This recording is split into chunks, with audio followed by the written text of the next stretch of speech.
అధికారంలోకి రాగానే విద్యుత్ ఛార్జీలు తగ్గిస్తాం గ్యారంటీ అంటూ ఉదరగొట్టారు. తీరా గెలిచాక ఛార్జీల బాధలు మొదలెట్టేశారు.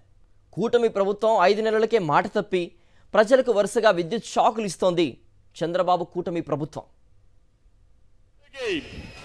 కరెంటు ఛార్జీల పెన్షన్ తగ్గిస్తా 5 సంవత్సరాల్లో కరెంటు ఛార్జీల పెన్షన్. విన్నారుగా, ఎన్నికల ముందు చంద్రబాబు ఇచ్చిన వాగ్దానం ఇప్పుడు ఆ హామీ గాల్లో కలిసిపోయింది. సూపర్ 6 హామీలను తుంగలో తొక్కినట్లుగానే విద్యుత్ ఛార్జీలపై చేసిన వాగ్దానాన్ని విస్మరించి ప్రజలను మోసం చేస్తున్నారు చంద్రబాబు. విద్యుత్ ఛార్జీల మోత మోగిస్తూ హై వోల్టేజ్ షాకులు ఇస్తున్నారు. 15,485.36 కోట్ల ఛార్జీల బాధలకు తెరతీశారు.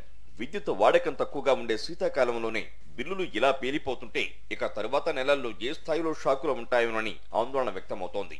ఇప్పటికే ఓవైపు ఎస్సీ ఎస్టీలకు 200 యూనిట్ల వరకు గత ప్రభుత్వం ఇచ్చిన ఉచిత విద్యుత్తును దూరం చేసి బిల్లులతో బాధేస్తోంది. ఇతర వర్గాలపైన పెను భారం మోపింది కూటమి ప్రభుత్వం. ఇప్పటికే 6,070.86 కోట్ల ఛార్జీల భారాన్ని గత నెల విద్యుత్ వినియోగం నుంచి వేస్తోంది. పెరిగిన విద్యుత్ ఛార్జీలను ప్రతి యూనిట్కు సగటున ₹27 నిర్ణయించిన ఏపీఆర్సీ దీన్ని 15 నెలల్లో వసూలు చేయాలని సూచించడంతో ప్రతి నెల వినియోగదారులపై యూనిట్కు 0.63 చొప్పున పడుతోంది. ప్రస్తుతం వసూలు చేస్తున్న 6,072 కోట్లకే ప్రజలపై ఇంత భారీగా ఛార్జీల భారం పడుతుంటే వచ్చే నెల నుంచి కూటమి ప్రభుత్వం విద్యుత్ వినియోగదారుల మీద మరో పిడుగు వేయనుంది. 9,412.50 కోట్ల విద్యుత్ ఛార్జీలను వసూలు చేయనుంది.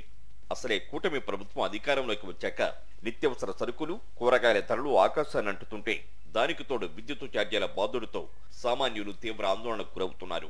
వైఎస్ఆర్సీపీ హయాంలో ఎస్సీ ఎస్టీలకు 200 యూనిట్ల వరకు ఉచితంగా అందించిన విద్యుత్తును కూడా పాత బకాయిలుగా చూపిస్తూ బలవంతపు వసూళ్లకు దిగుతోంది కూటమి ప్రభుత్వం.